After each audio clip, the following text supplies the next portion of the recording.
My fiancée slept with her ex, so I slept with her greatest enemies to get back at her. I'm 32 years old and work for a large finance organization. I'm performing well and have opportunities for advancement.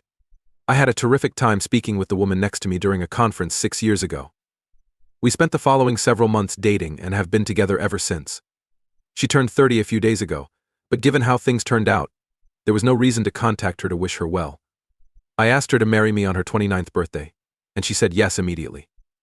That makes me grin since it was one of the most memorable days of our life. Things became a lot worse. Now aged, like milk put out to age. Regardless, she accepted my marriage proposal, and we planned to marry. Fun times, right? Maybe I'm the only one, but ladies who are too hesitant to tell their friends about their sexual experiences may look to you as a companion.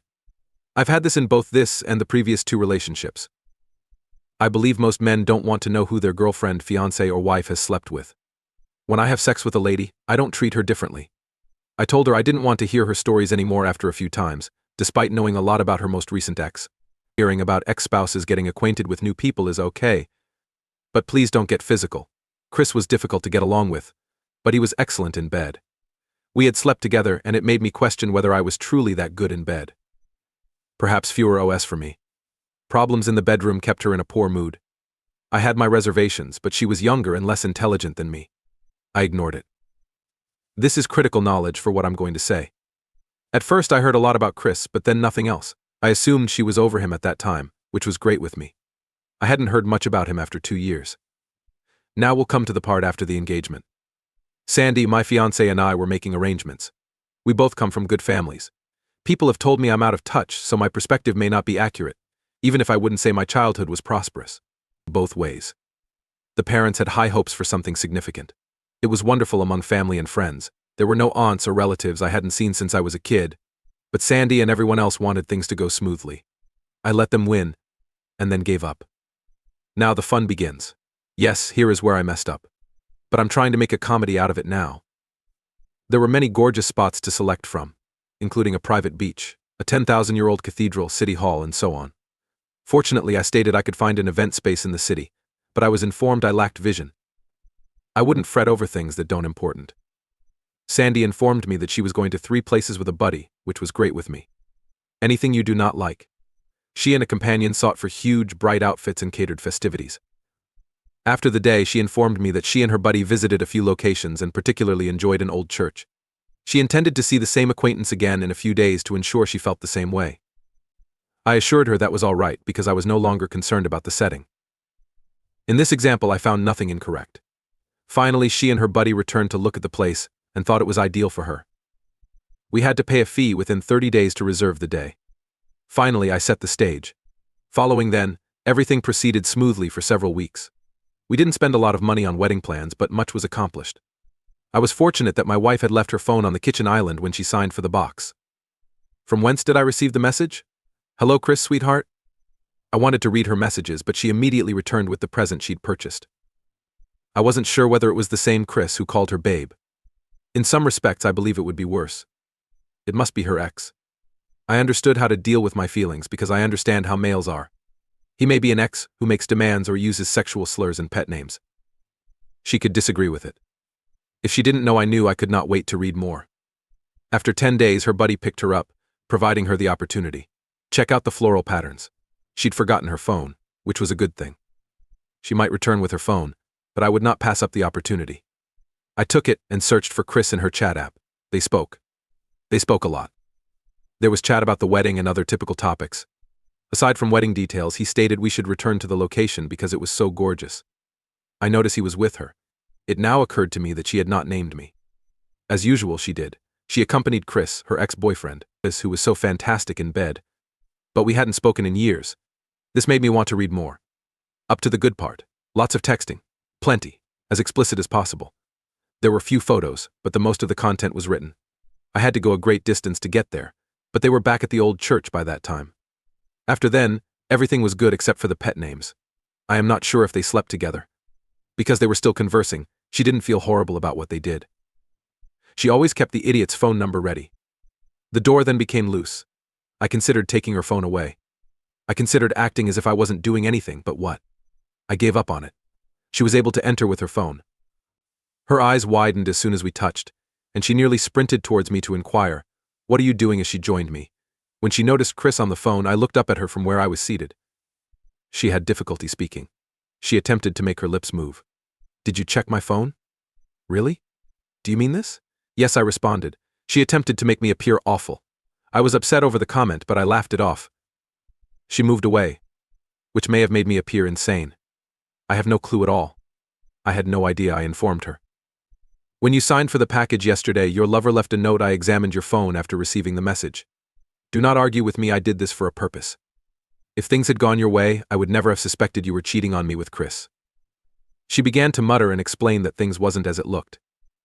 "I know you guys slept together," I bluffed hard, but I just had a gut feeling. She denied it immediately away. But I stayed firm and told her. I urged her, "Stop lying," and shoved her phone toward her. "I can't marry a liar," she sobbed, adding, "Just once." I laughed again. "Just once you'd had sex with him. You are still in touch with him." "It was a mistake. Baby, I made one." She continued to attempt to touch me, but I swatted her away. That sentence made me giggle since it was just a mistake because I caught her. She would have gone along with me and her ex-boyfriend. There was a chance she would have married me and continued to sleep with him. It was terrifying to consider how awful things may have become if I hadn't discovered this. I had no idea, and I had entirely trusted her before seeing the message on her phone. It gets me upset simply thinking about it right now. I got up, walked to the bedroom, and took her luggage from the closet. She followed me and began weeping again when she saw me putting her belongings in it, which made me even angrier. She continued pleading me. It was absurd to think that I was arranging a wedding with her. "Return my call." Her expression was as if she'd seen a ghost. I believe it was the moment she recognized how terribly she had messed up and what the true implications of her actions were. My hand was outstretched in front of her for almost 2 minutes before she removed the ring and placed it in my hand. She didn't even resist it, which pleased me because I was growing antsy at the time. I placed some of her belongings in the bag and ordered her to depart quietly, which she did. That night, I shut the door. I turned out the lights and drank. When I awoke the next morning, I'd missed numerous phone calls, including those from her parents, my parents, and others. She must have informed them that I had canceled the wedding, but I wondered whether she had explained why. Almost definitely not. I reasoned at the time. I wasn't in the mood to talk to anyone since all they said was how sad they were for me, or how well Sandy and I got along. I did not want to have to cope with any of those situations. People knocked on my door multiple times during the day, but I remained silent the entire time, and they departed. The next day, I put up a group chat and included both sets of parents, Sandy's siblings, and myself. I typed a lengthy message, going into as much detail as I felt like at the moment.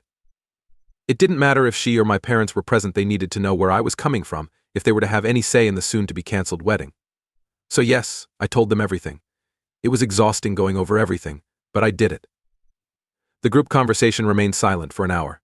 After that, I noticed that several of them, including my ex-fiancé, had read it. The first indication that someone had truly understood was when my father phoned me. I recall precisely what he said. "Son, I'm sorry. Someone told me you made the right choice, it will hurt.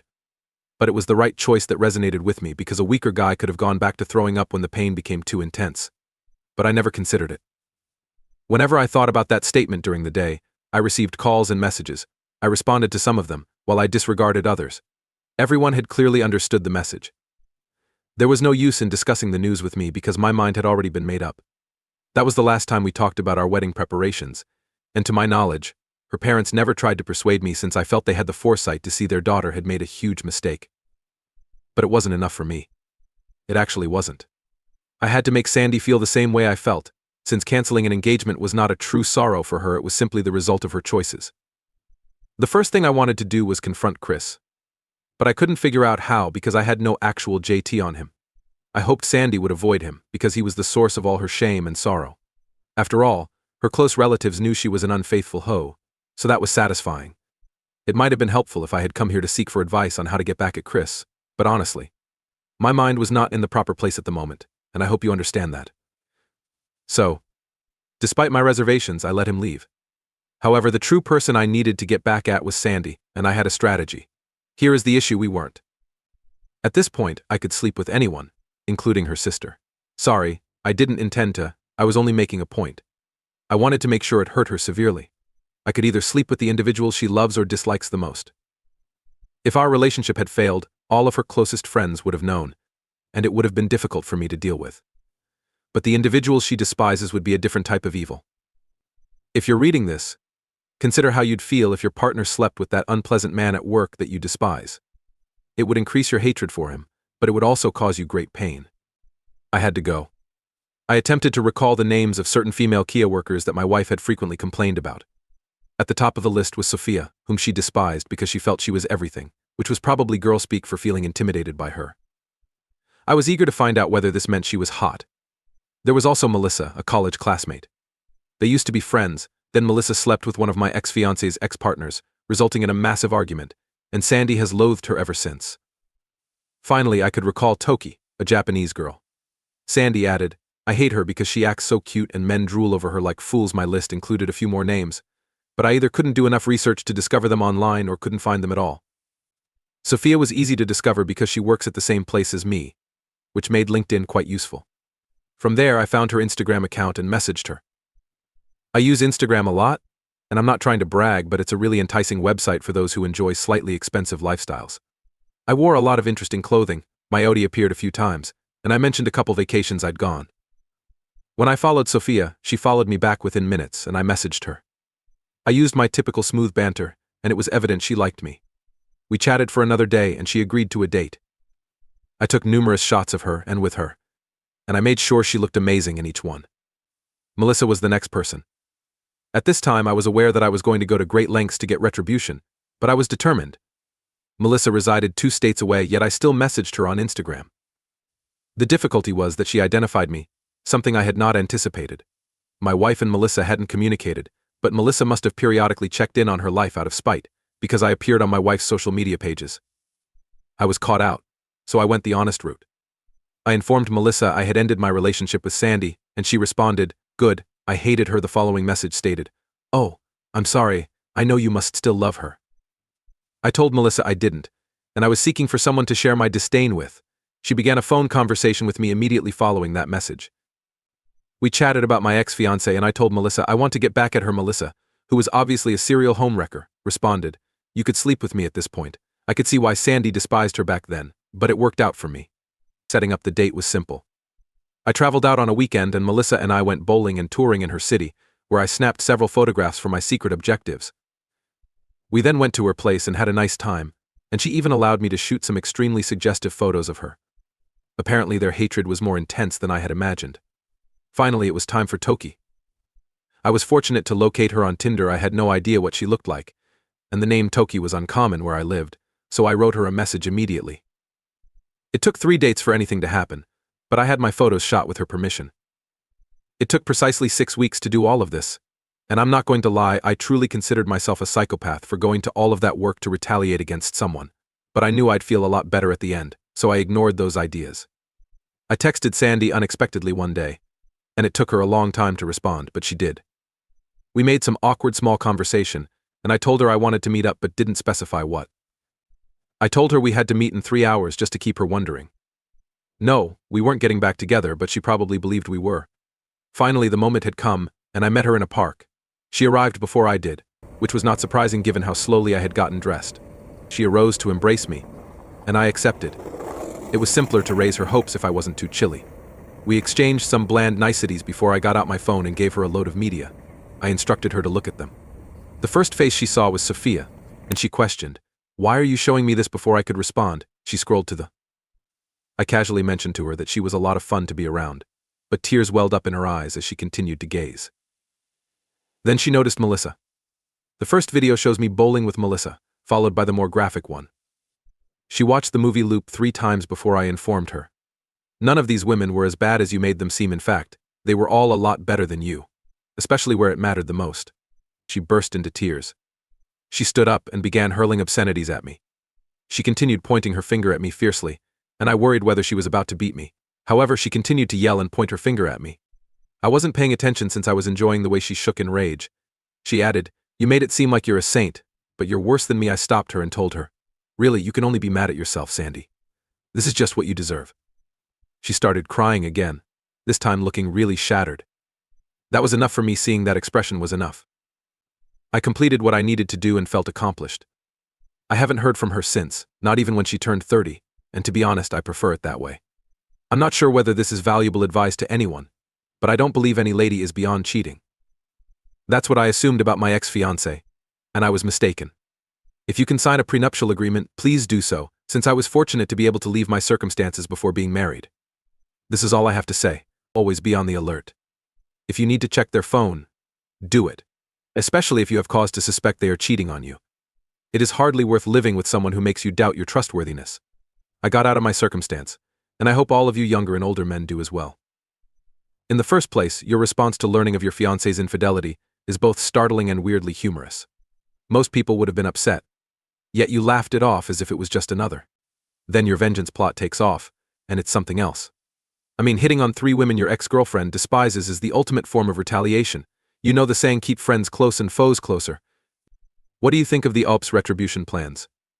Please let us know in the comments below. Thank you for watching, and remember to like, subscribe, and click the bell to ensure you don't miss our next video. Until then.